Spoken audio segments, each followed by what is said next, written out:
bigger than X.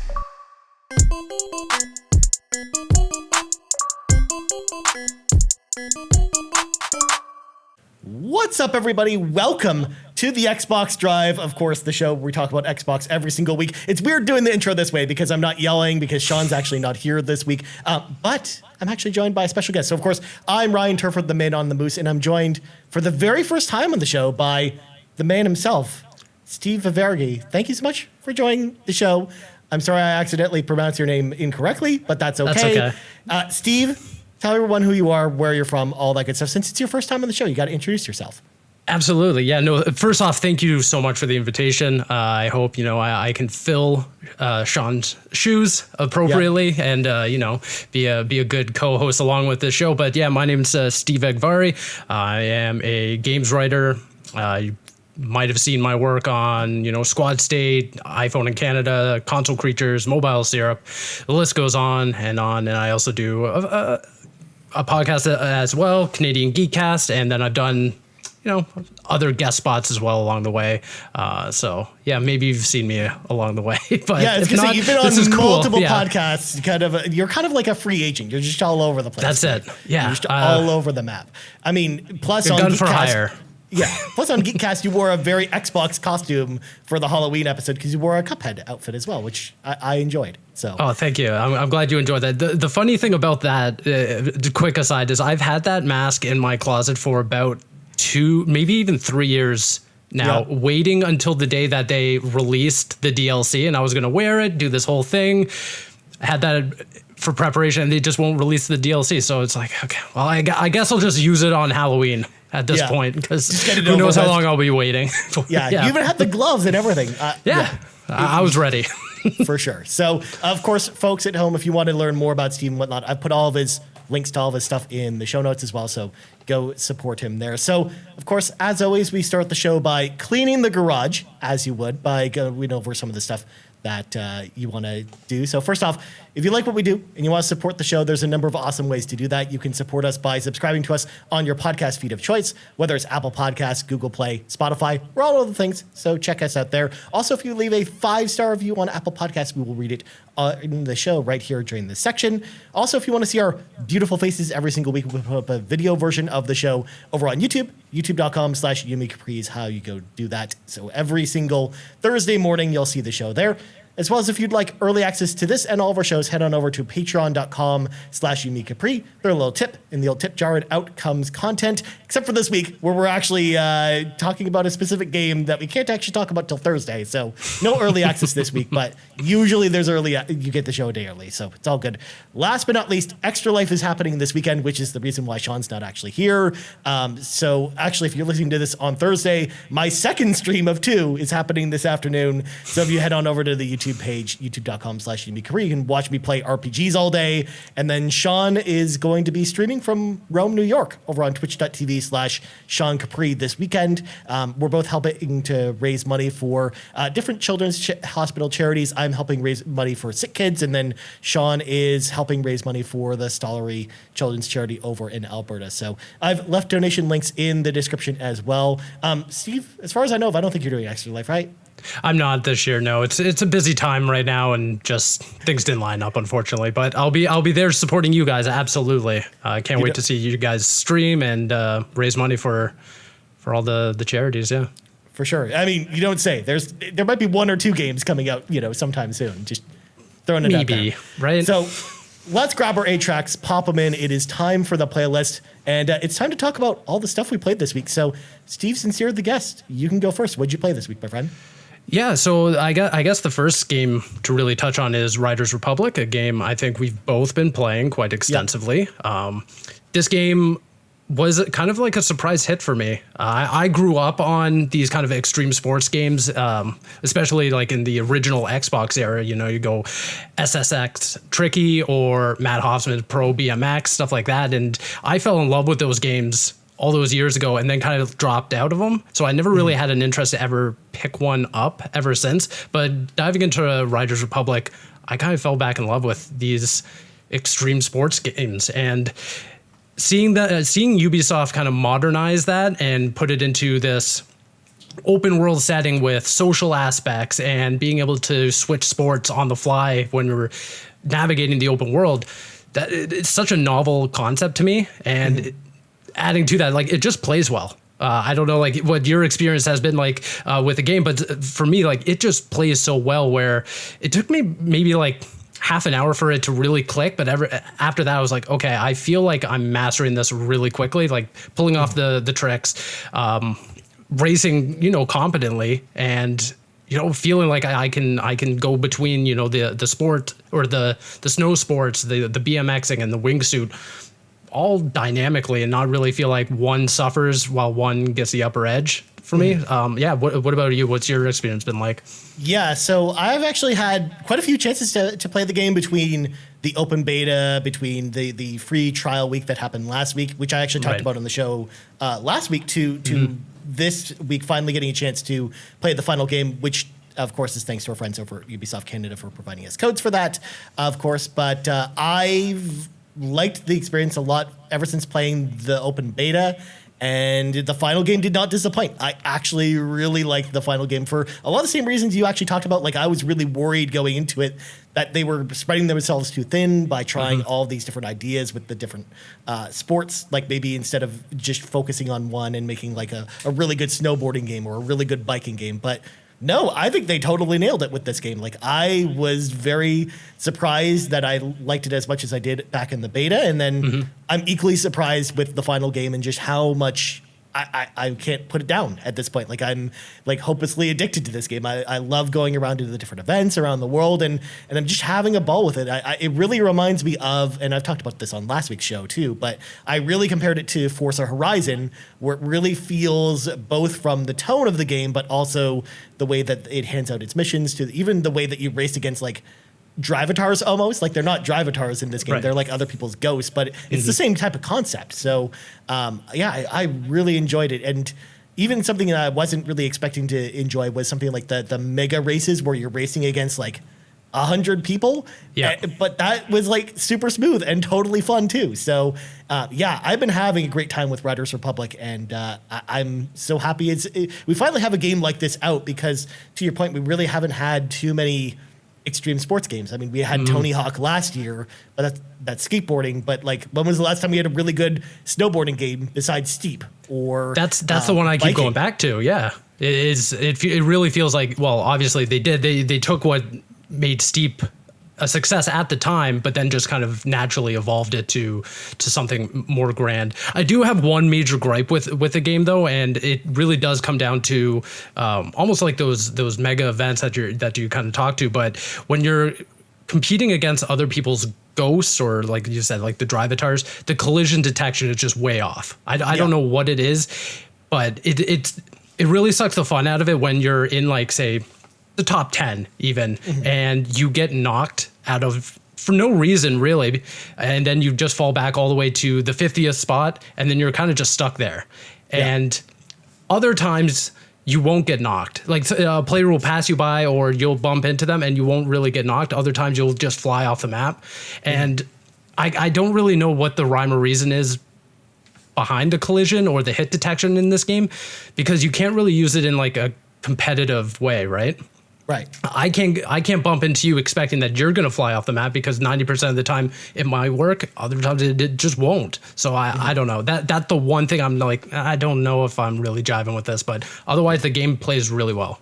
Also, God forbid if you forget, like, miss a checkpoint, like, during a big race, because like you're never coming back at that point. That's especially because it's different from Forza, because there is a rewind in this, just like there is in a game like Forza. But when you're playing by yourself, and as an example, it doesn't stop the other players while you're rewinding. Like, even if you're just racing against the computer, whereas in Forza, you can usually rewind and then, pick up some of your mistakes. So again, you just have to like be very careful in a lot of races to not miss checkpoints, or else like you get so far behind that it can also be kind of frustrating too. So there's little stuff like that. Also the visuals too. I mean, there's a lot of pop-in. I mean, I've been playing on Xbox Series X, and I've noticed a lot of pop-in with the visuals, and sometimes you get to some textures and they look pretty rough. Sure. But I mean, for the most part, I didn't find that took me too much out of the experience. But it's something to be aware of when you go and play this game as well. But speaking of Forza, we should probably talk about that Forza game, Steve, because Can we I haven't please? had a chance to play it because I don't have a copy of it, whereas I know Sean's been playing it, and we're going to actually insert his thoughts a little bit later in the show. But Steve, I want to hear from you. Forza Horizon 5, the reviews went up this morning. What'd you think, my friend? It is everything I've wanted this Forza to be the premium flagship Forza game to first come out on the Xbox Series X. It delivered exactly the promise of what a next gen Forza can be. I keep going back to that very first demo or like gameplay preview Xbox showed us, and how good it looked like on the screen and everything. And you know, we've all seen those demos where they walk away really impressed by the first look of it, and then you get the final product and you're like, okay, well, you know, there were some drawbacks to it. They kind of had to temper expectations and everything. This game looks exactly like you wanted it to be. Like the lighting, the reflections, everything, the particles coming down into the environments and everything. They pulled no punches in making this the prettiest looking driving game I've ever played, and dare I say, one of the prettiest games I've ever seen, period.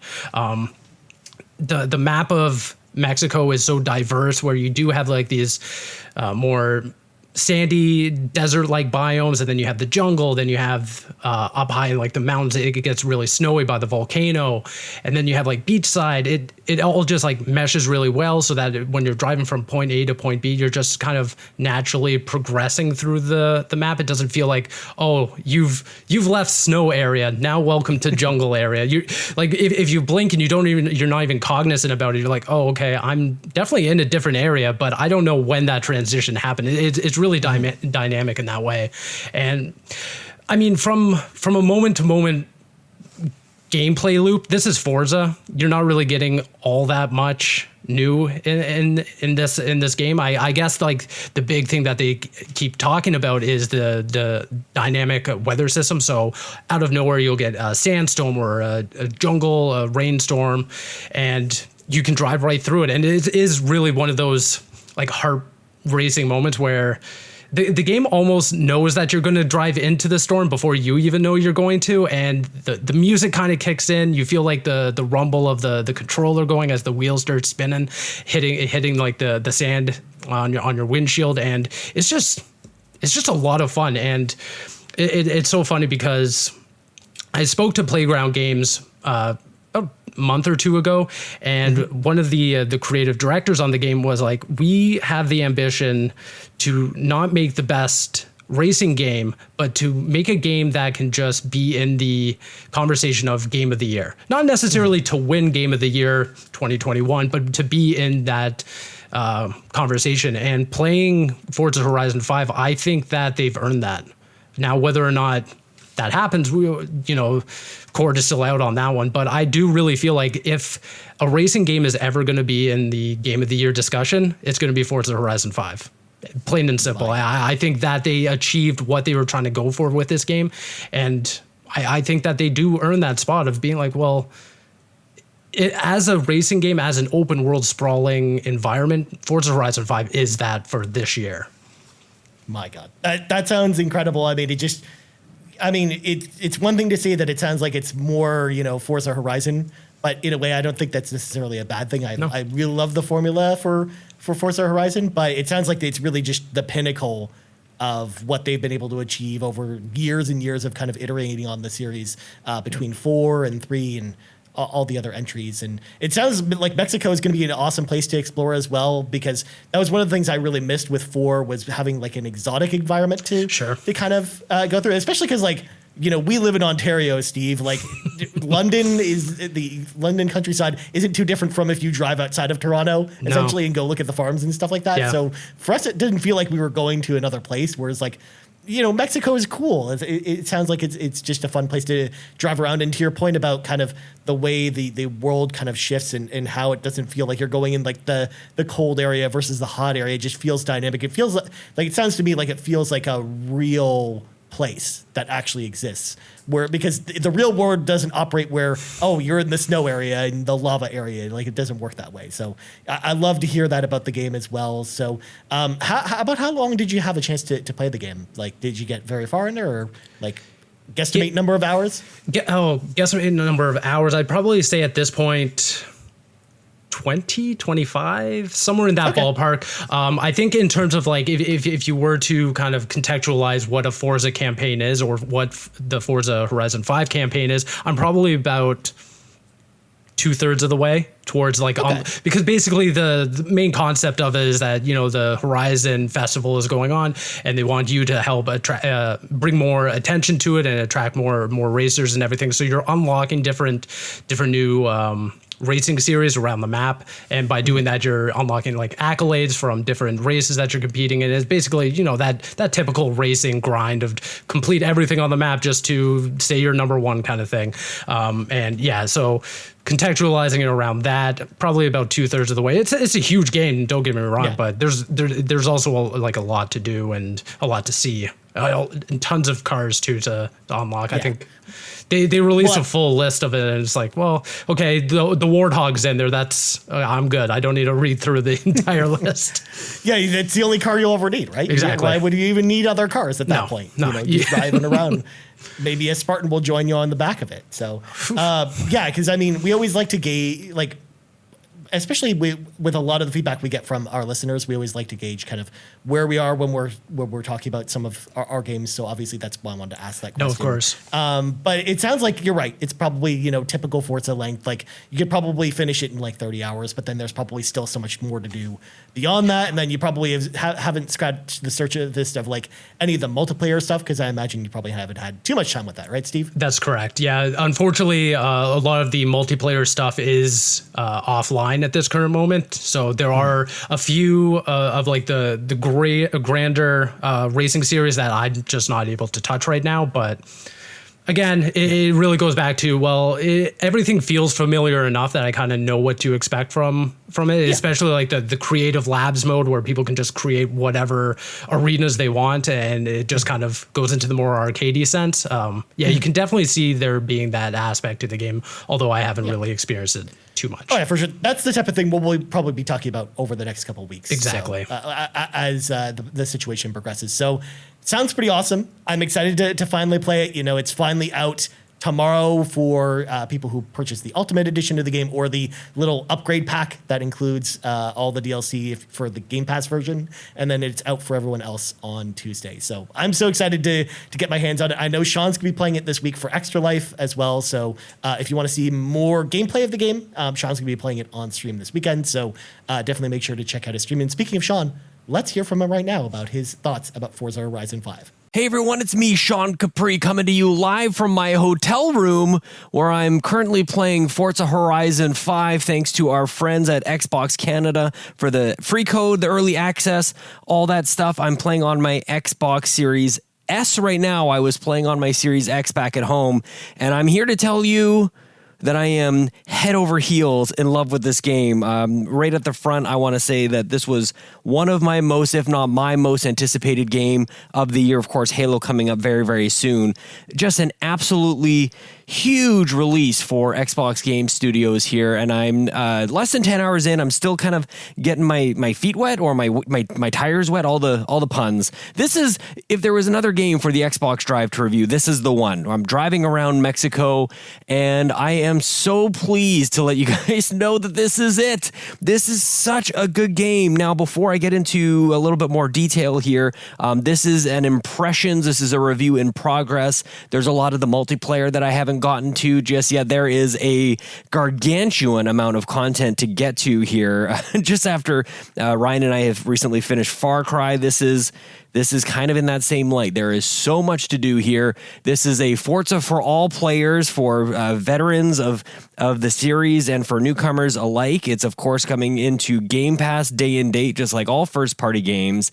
I have so much to talk about and only a couple minutes to do it in, so let's see what we can do. So I'm excited to tell you guys about this game. I'm excited because I'm a longtime fan of Forza Horizon 3, actually, potentially prior to this. Forza Horizon 3 was my favorite of all the Horizon games. I still had it up over 4, and My goodness gracious, guys, there's so much here. Of course, set in Mexico.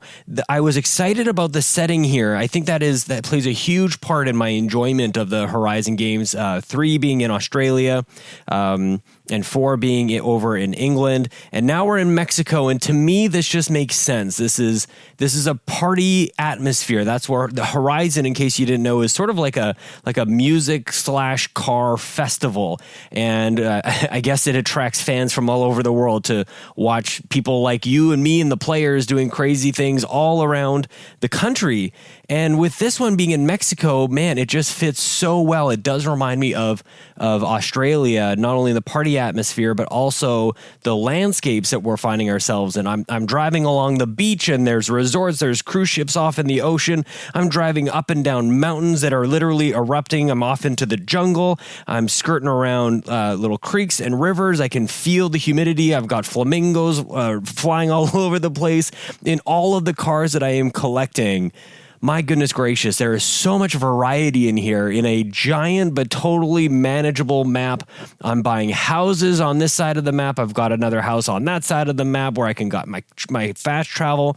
So many things to do, and that might be one of the things that might scare some people off, but I'm here to say I am getting lost in this game. What else do I want to tell you guys about? When I started it up, I got a bunch of loyalty cards, so people who have been playing Forza games for a little while, you get some perks there. And it's really sort of like divided up into a couple different key areas where you're going to expand the horizon. This is a pretty standard with the Horizon games in the past, where you're kind of growing the party and you're doing more things to go ahead and do that. You're earning accolades. It's sort of like a way to level up your character or your driver, so to speak, by doing a variety of different things. It gives you a really good kind of checklist. Instead of just looking at the map to go, what should I do next? There's a lot of different ways for you to organize what you want to do next. And accolades is one of those things. There's a festival playlist, which is kind of like it's almost like a season pass that you don't have to pay for. So right now I'm in summertime, and you can do your dailies here, like go do a cross-country race over here, or go set a record on the speed trap over there. A lot of different things to do, get your rewards, like either experience points or more cars, or things for your character to do and say and wear, things like that. Like, there is just so much. For example, I'm going to be doing a selection of activities. I've almost got there now for me to earn enough points to get the DeLorean. So it's like, well, I want that car. That car looks awesome, dude. Like, I really want to do that. So I'm checking off the boxes, and that's where that almost like a Ubisoft kind of feel gets into this thing. So, man, there is so much to do in this thing. Of course, Drivatars return in this game, where I'm seeing you guys. Oddly enough, I've been driving around a lot in some of the races. Instead of just seeing like player 1, player 2, or made up names, I'm seeing people like Insipid Ghost, Luke Lore from the Xbox expansion pass. And oddly enough, it was Luke in first, and then it was Dave Moore, one of the original co-hosts of the Xbox Drive, and then me. Like, it was actually kind of amazing to see us. So seeing you guys out there, Brock McLaughlin, I'm seeing you out there, Dapper Tux, I'm seeing Blessing from Kind of Funny. Like, I'm seeing all you guys in this world populated, and Drivatars continue to be a thing that I actually really quite like.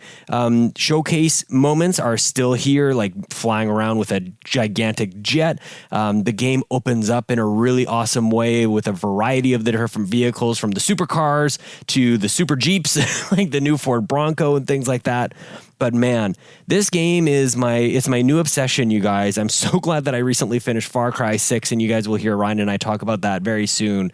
But this is everything that I want from Forza right now. Like, I just want to play in a beautiful game. I haven't even mentioned how gorgeous this is. I'm playing primarily on performance mode, which puts a focus on 60 frames per second, and it's buttery smooth both on my Series S and on my Series X. And definitely, you guys should check out. There's a great video on the Digital Foundry. They did a great breakdown there that I can't even attempt to recreate here. But nonetheless, I have a preference for performance. Though I will say, I had it on when I tried the game. I fired it up on my Series S. It defaulted back to quality, and I was about to say, "Ooh, I don't know if the Series S is holding up so well." And I realized that it's because it was running at 30 frames per second versus the 60 at performance, and that is where my preference is. With that said, it's very smooth. Everything looks really, really good, but I do notice a little bit of pop in every once in a while. But like honestly, it's so minor. But I do feel like I've got to balance this out a little bit. The other thing that kind of carries over from other Forza Horizon games, if you guys have played them before, is sometimes you'll get like a series of races, and you have to complete between like 2 and maybe 4 separate races that exist across the map, and you have to go from one to the next to the next. And I will say that I don't think that Forza has ever really done a great job of going, okay, I just finished race 1 of 4. Like, go direct me to the next one. And with all of the things that are happening, there's so many things, as I've mentioned, there's so many icons on the map. There's so many, you'll see when you get to play the game, because it's coming to Game Pass and you will be playing it. But there's so many different checkboxes, activities to do. Go win this race. Go set a record on this danger jump over there. There's lots of things to do, but I don't think it translates from the menu to my map very well. And for me to be able to create a waypoint in that way, I think they could do a little bit better on the quality of life side. With that said, Anna returns. She's a kind of like a Siri kind of AI that you can easily use with the D-pad, and you can kind of go, hey, Anna, I need some suggestions, and you can say, I want to go race, I want to go earn some accolades, I want to do certain things, and she'll sort of just like randomly pick something on the map and set a GPS waypoint to get you over there. But goodness, and that's really good. But goodness gracious, you guys. There's just a ton to do, and this game is built to keep you engaged across a huge variety of game modes and races. I'm finding myself going back and forth between doing races, getting my accolades, to even just like literally just driving around in some of my favorite cars. I've got my Toyotas are back. I'm driving around in my Supras. I'm being surprised because for whatever reason, I want to be driving around in, what are they, the Ford Broncos or my Escorts even. The Bronco's pretty sweet, but I was surprised by the Escort has been tripped out for some rally racing, and goodness gracious. Everything is a leaderboard, by the way. There's leaderboards everywhere, and that keeps me engaged. I am continuously trying to catch up to Dapper Tux and Luke Lore. They've got this map totally explored. So every time you drive on a road, it's like, this is how many roads you've discovered. This is how many you've driven across completely. And then it will put you up against somebody else who's just ahead of you. And that keeps me going, man. So whatever it is that hits you with that dopamine hit, there is something here for that, whether it's winning the race or chasing somebody's leaderboard or getting the next car, getting those accolades, expanding the horizon. You guys, this game is built to keep you there and keep you playing and discovering and collecting cars. It rewards you for all the things. It feels so good. The soundtrack is so great. It's incredibly fun to play. Very, very smooth. Oh my gosh, this is what first party is supposed to look like and feel like and play like on Xbox. I'm so stoked. I'm going to be playing so much more. I'm so glad I was able to play this game ahead of time. I can't wait for you guys to get your hands on it. Holy crap. Forza Horizon 5. It's here. I'm going to be doing much more playing of this game. I'm going to be talking about it when I'm back on the show next week, and you guys can look forward to a full-on review. At this moment, I don't even know how I would tackle that. There is so much here. I've experienced, I think, a wide variety of the game so far. I'm nowhere near complete. I don't really know what that would mean at this stage, but there's more to play. There's multiplayer. Add me, guys, and let's play some stuff together. There's too much to do. And my goodness, again, thank you, Xbox Canada, for the chance to play this very early, get my toes wet, get my tires wet, get going on this. I'm going to throw it back to Ryan. I actually don't know, is this the end of the show? Are we coming back into the show? I'm not sure, but I will see you guys next week, and that's it. Okay, bye.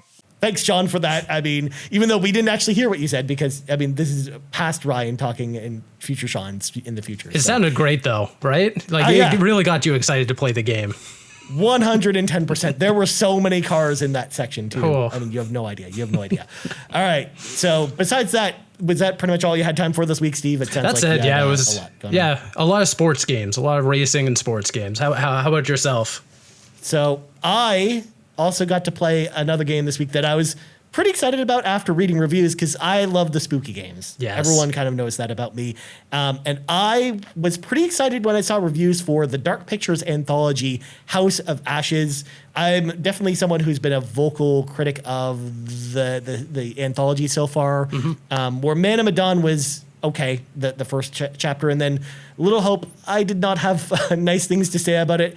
I mean, I wanted to be positive about it, but I just felt like they strayed from the path a little bit with that one. But when I saw that people were really excited about House of Ashes, and the concept itself was something that intrigued me from the second they announced it, I was like, okay, if the reviews are good, I'll give this one a chance. And reviews were awesome, so I was like, okay, I'll pick it up this week because it just came out last week, and I wanted to give it a try. And turns out, Steve, this game's awesome. Really? Like, I really, really enjoyed it. So for those that haven't been, paying attention to this at all, basically, this is a horror game that takes place during the Iraq War, where basically this American group thinks they've discovered Saddam's, underground facility where he has all of the nuclear weapons. So they decide to go in with a big strike team to try and capture it. But little did they find out that they find that it's not so much a nuclear weapons facility, but a big underground ruin filled with these ancient monsters, and they basically have to try and escape alive. So I really enjoyed the tone of the game. I loved how creepy it was. I loved the fact that it wasn't overtly reliant on jump scares, which has been something I've been very critical of the previous two Dark Pictures Anthology games, especially Man of Medan, where it was like, I was trying to creep you out with jump scares like one every 10 to 20 minutes. Yeah. And for a 6-hour game, that's just lot. way too much. Yeah. It doesn't get scary anymore. It just feels just weird and out of place. Yeah. Whereas this game, it was more about the tension of kind of exploring this underground labyrinth that's all creepy with the lights kind of off from most of the experience. And yeah, I just had a blast playing it through it. It really feels like Supermassive is kind of back with this one. The game mechanics didn't feel like they got in the way. The characters were actually well written and acted, and I really enjoyed each of the main characters. Like I felt like there were some characters that I didn't really like at the beginning, but then grew to like over the experience, which is definitely what you want in kind of a narrative game like this. And it was the right length. Don't get me wrong, it's only a 6-hour experience, so it is a shorter experience. But for a horror game, that's really what you kind of want from it. You don't want something that lasts too long. Yep.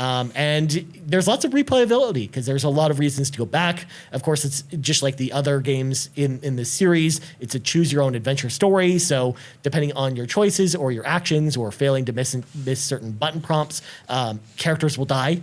Yep. Or have certain things happen to them.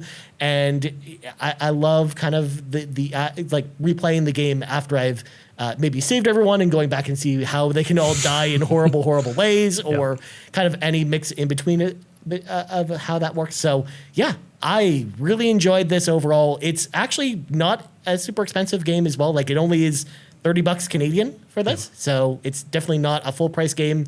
And I think it's worth it. I think if you're a horror fan and if you liked Until Dawn from Supermassive, but you just didn't really like the last two games, I think this one is definitely worth playing if you're into the spookies. So I'm so happy to hear you say that because I'm kind of that person who loved Until Dawn, went into Man of Medan with such high expectations and it was so let down, especially, I mean, I guess it's not really a spoiler at this point, but with the twist, with that big,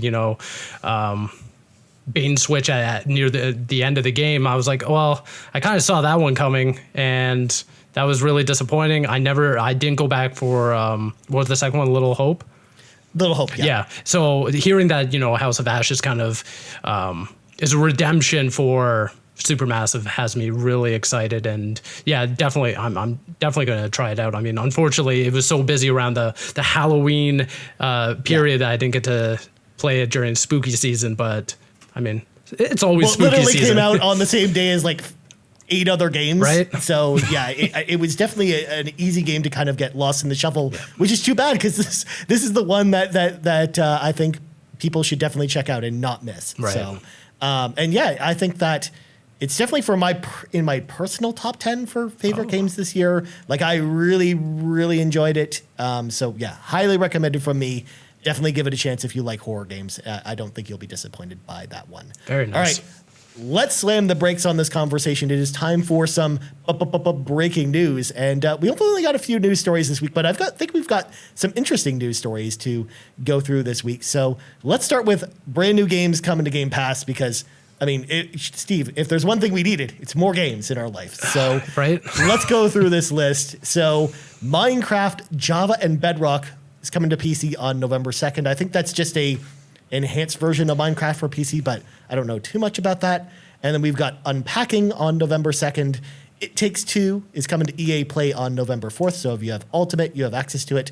Kill It With Fire is out on November 4th. Football Manager 2022 on PC on November 9th. Forza Horizon 5 comes to Game Pass on November 9th. And then on November 11th, we're getting Grand Theft Auto San Andreas, the Definitive Edition. That's a mouthful of a title right there.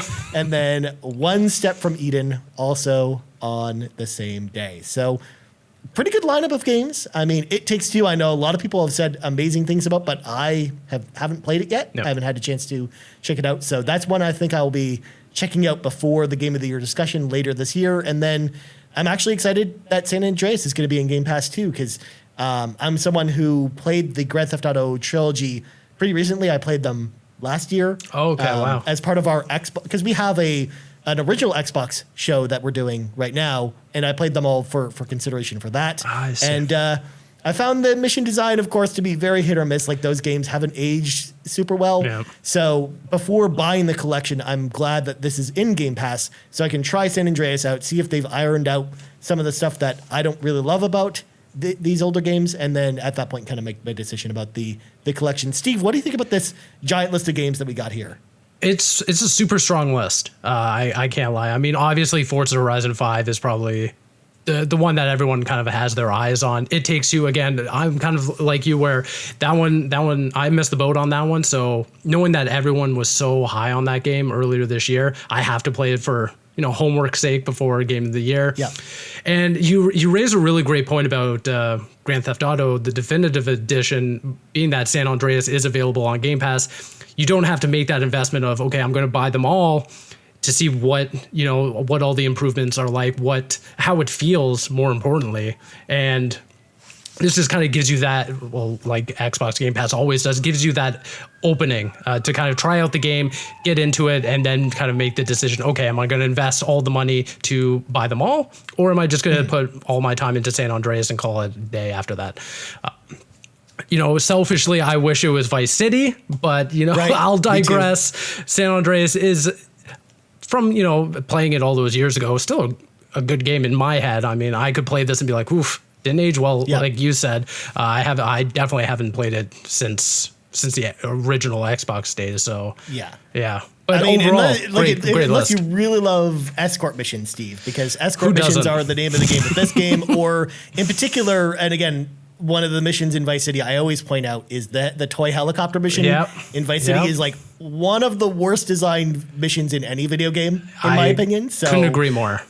So I do think there's little stuff like that kind of prevents it from holding up very well. Sure. So I'm almost looking at it like an extended demo too, because Rockstar games do not ever stay in Game Pass for very long. Like, it's only usually a couple months. Like when with Red Dead 2, it's left twice, and same with Grand Theft Auto 5. Grand Theft Auto 5 is currently in Game Pass, but it's probably going to leave again at some point. So yeah, I imagine they're not going to stick around for too long. So I'm excited to at least try it out and then see if it's worth, especially because it's a full price game for the trilogy. So right. I definitely think it's worth checking out first. So that being said, we have to say goodbye to the following games on November 15th that are leaving Game Pass: Final Fantasy VIII HD, Planet Coaster, Star Renegades, Streets of Rogue, The Gardens Between, and River City Girls. So if you want to play those games, play them now or forever hold your peace, or just pick them up now because they are actually on sale as part of being in Game Pass as well. Especially the two I would recommend in particular: River City Girls, which is a beat 'em up that I really loved from back in 2019, and then Final Fantasy VIII HD, because I think that's a great remaster of a classic game. So those were the two that I'd probably say to check out. The Gardens Between, I think, was pretty good as well, and is also an easy 1,000 gamer score. I was about to say, being a huge achievement head like I am, definitely check out The Gardens Between, because it's an easy 1,000, and it's a pretty interesting puzzle game to itself, but very easy to just knock out that 1,000 gamer score. Yeah, I know Mac has got a good guide for it, so check out his channel for that. All right. Next up, and this one just came out of nowhere in the middle of the night the other night, but Microsoft and Sega have announced a new strategic alliance for the development of future games using Azure Cloud Tech. It sounds like this technology is going to be used in Sega's upcoming super game, in quotations, live service game that's slated for release sometime in 2023. They announced this game as part of like this weird like financial call, I believe. Almost a year ago with like little details about what this is other than they wanted to basically be like this big live service game. And it sounds like Azure Cloud Services might actually make that possible. So Steve, what do you think about this bizarre news story that we got out of nowhere, especially because like the internet was all over the place with this news story, thinking it was like one step closer to Microsoft buying Sega at this point? Yeah, I mean, I don't fault anyone for kind of going towards that because, you know, there were those previous rumors of Microsoft and Sega having those acquisition talks, which, I mean, we haven't really seen any formative proof of that ever happening. But, I can definitely see why people would kind of have that takeaway. That being said, though, I mean, I feel like a lot of people need to recognize that this is a deal between Sega and Microsoft, not Sega and Xbox, which is very different. I know Xbox, you know, umbrella or Microsoft is an umbrella over Xbox. But that being said, like this is kind of just the same thing that we saw previously with Sony and Microsoft. Yeah. This does not indicate any kind of formative partnership between PlayStation and Xbox or here Sega and Xbox. So I think it's really smart for Sega to approach Microsoft or even like vice versa, you know, Microsoft having that hand extended because there are very limited big companies that are proving to be capable in the cloud space. I mean, you have basically Microsoft, Google, and Amazon, and in my opinion, Microsoft's the one that's doing the best job about it. To kind of see Sega approach them and kind of form this alliance, as they call it, is smart. Whatever, you know, the super game turns out to be, I have to assume is only going to be leveraged by Azure Tech and is only going to be a better product for us, the players, because of it.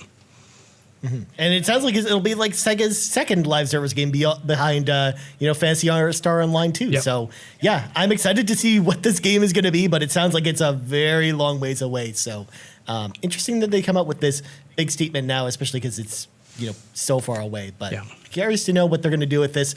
But let's bring in Court Lalonde, at Court Lalonde, who asked the question, do you think with this alliance that will Sega bring Sonic to Game Pass in the future? No, Court. No. That's not what this is about. It's just like what you talked about, Steve, with PlayStation. This doesn't mean God of War is coming to Xbox either. So I would imagine kind of similar thing. But we got a couple cheeky comments like that. So of course, I will point out though. I mean, there's nothing saying that this partnership between Microsoft and Sega doesn't help leverage and form a deeper partnership between Xbox and Sega, so that maybe, I'm not saying it's going to be day and date, but maybe that 2022 Sonic game eventually comes to Game Pass at some point because they have this pre-established relationship between Microsoft and Sega. Maybe, who knows? But I mean, Sega's already playing nice with Microsoft on Game Pass anyways. So I feel like it's just a matter of when, not if, Sonic ever does appear on Game Pass. Well, same with like Persona and a bunch of other stuff. Like I imagine we're going to be seeing a lot more Sega stuff coming to Game Pass, but that's something that Ryan at the beginning of the year was telling you rather than Ryan now. So makes a lot of sense. Yeah. All right. Last news story I wanted to touch on real quick, and this one was very quietly announced in Ubisoft's earnings reports, but Ubisoft's upcoming free-to-play title, The Division Heartland, has been delayed from Q1 2022 until sometime in their 2022 fiscal year, which basically runs from April of next year until April of 2023, essentially. So it sounds like it quietly got delayed, which I think is just a good thing for the game because I'm actually excited to see what this is because The Division is pretty fun. Like, I like The Division 1 and 2. So I'm excited to see what they do with this free-to-play title. And I'm glad that they're not rushing it out the door and just getting it out, this holiday season, especially because we know we've got Rainbow Six Extraction coming out in January. So I'm excited to see more about this. But what do you think about this news story, Steve? I'm in 100% agreement with you. Being a huge Division fan myself, I was very eager to see what Heartlands would actually be like. And all the while, we see all these other studios and everything kind of grapple with, the pandemic and delays of their own. And I was kind of worried about them being so bullish to say that it was supposed to come out this year, where I was like, okay, well, because it's a free-to-play game, are they just going to shove it out the door and then with promises to improve it over time, kind of like a lot of free-to-play games kind of have. So for them to delay it seems good to me. That can only be better for the game and for the players. But I am still very, very eager to see how this game works, or like what even the basis of this game is. Yeah, because we really know like nothing about it other than the fact that it takes place in the countryside. That's it. That's it. That's all we know. We don't even know what countryside it takes place in at this point. The countryside. The countryside. Yeah. That's it. I mean, maybe the same place as State of Decay takes place in. Who knows? All right, let's let some of our friends into the car with us. It is time for the carpool. Folks at home, if you would like to have your question read on the carpool, there's a number of ways to do that. Number one, follow us on Twitter at YouMeCaprice. We put up a question post every single Tuesday asking for questions there. Or you can leave a comment on YouTube. If you're watching us on YouTube, leave a comment with your question there, and we will answer it on the show. Or you can join our Discord, the Yumi Capri Discord. It is free to join. The link's in the show notes, so you can join our Discord there, just like Todd Oxtra at Talkstra did. And he asked a question more for Sean, but you know what? Since you're the guest, Steve, I need you to fill in for Sean at least a little bit and kind of answer this one. Yep. How many McDonald's Diet Cokes can fit inside the Xbox mini fridge? Also, what odd thing should Xbox make next? I assume it's a mini microwave or a toaster for Hot Pockets or Pop-Tarts.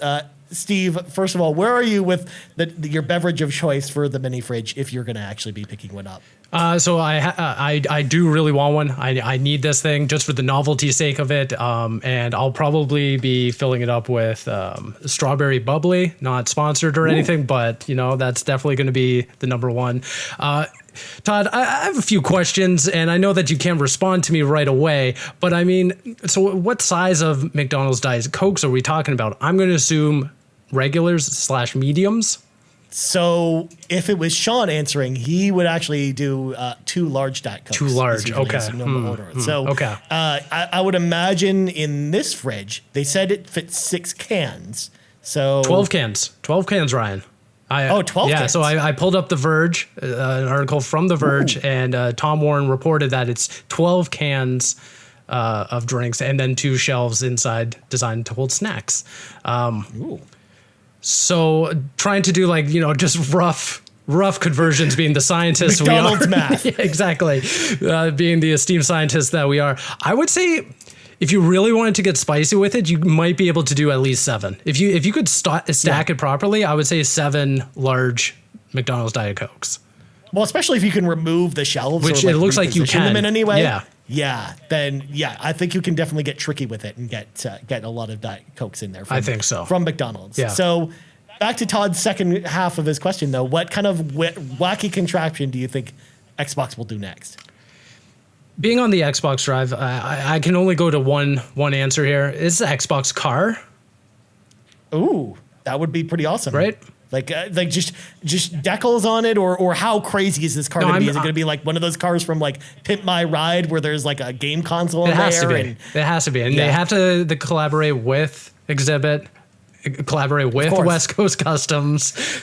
Yeah. It'll also be sponsored by Mountain Dew. Absolutely, so it'll just have like a Mountain Dew dispenser in it. Exactly. Just like the Mountain Dew original Xbox. That sounds like a pretty good idea. Like for me, I was thinking about like what they could do with it. And maybe they do like for Xbox's 25th anniversary, whenever the 25th anniversary rolls around, they do an OG Xbox, like the OG Xbox console, but in the form of like a panini press. So there's like a handle on it. You just open and close the top half of it, and then press your panini in there. Or just a follow up, an Xbox One that's a VCR. Lean into the memes once again. Yes. That would be amazing. Yeah. I can't believe I didn't think about that, but I don't know like what purpose it would serve in today's day and age, but oh, come on, it'll play all your VHS tapes that you've got lying around, Steve. Absolutely, yeah. Everyone's got that 2 VHS copy of Titanic just sitting around somewhere. You know, just waiting to be played in your VCR. Yeah, and hopefully Microsoft and Xbox can come through with a new device for me. See, this is the ridiculousness of this show, Steve. Sometimes it's just ridiculous. But also, I had forgotten to put Dano's question in here because Dano at Dano12 actually wrote in a question pretty late for the podcast. He actually asked the question, are y'all's storage getting full with all these games that you are playing? So as someone who actually recently sold his Xbox Series X to my co-host on the PlayStation Drive, Matt Sawinski, because I have the Halo Xbox coming in pretty soon.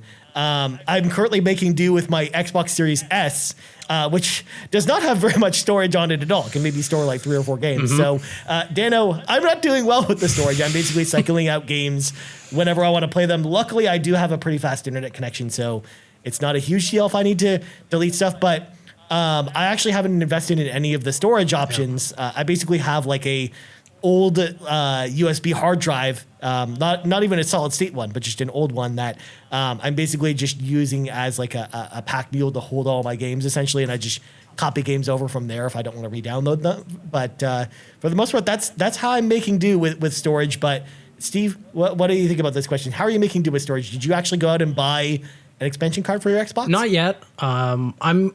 I'm thinking about it now that they've kind of announced the 512 option and the 2 terabyte. Don't know which option I'll go with, but like right now I'm kind of in almost the exact same position you are. Haven't invested in anything, and I'm on the cusp of selling my original Xbox Series X to make way for the Halo edition. So that will be something I'll have to do with. But that being said, I live in Toronto, so I'm fortunate enough to have good internet connections. So if I have to swap something out, delete something, I'm never really too upset or anything, because I know that, if I wanted to boot up, Resident Evil 8 again, I could just download it in an hour or two and have it up and ready. So I'm doing okay. The thing is that like we're on the cusp of like another Call of Duty coming out, and being someone who plays Warzone quite frequently, having so many Call of Duties on my console is hurting a lot. So it's getting to the point. Especially like each one of them is like 100 to 200 gigs a piece. So it's just like, forget about it. Like there's it's so much space.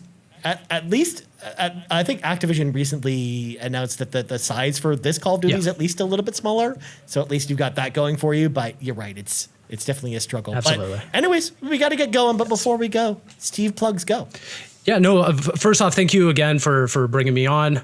This was a lot of fun, Ryan. And yeah, everyone, thank you for having me and listening. And you can find me on Twitter at @SVegvari, where by now you can see my Forza Horizon 5 review, some other stuff I've written recently, and links to all my other work. And you can also follow the Canadian Geekcast, where we record every Sunday on Twitch. You can follow them, the show on Twitter at Canadian Geek CST.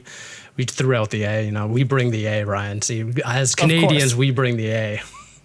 Of course. I mean, it's obviously not because like Canadian Geekcast with the A was actually not taken anywhere. Of course not, right? No, I think it had to do with it just being too long, to be honest.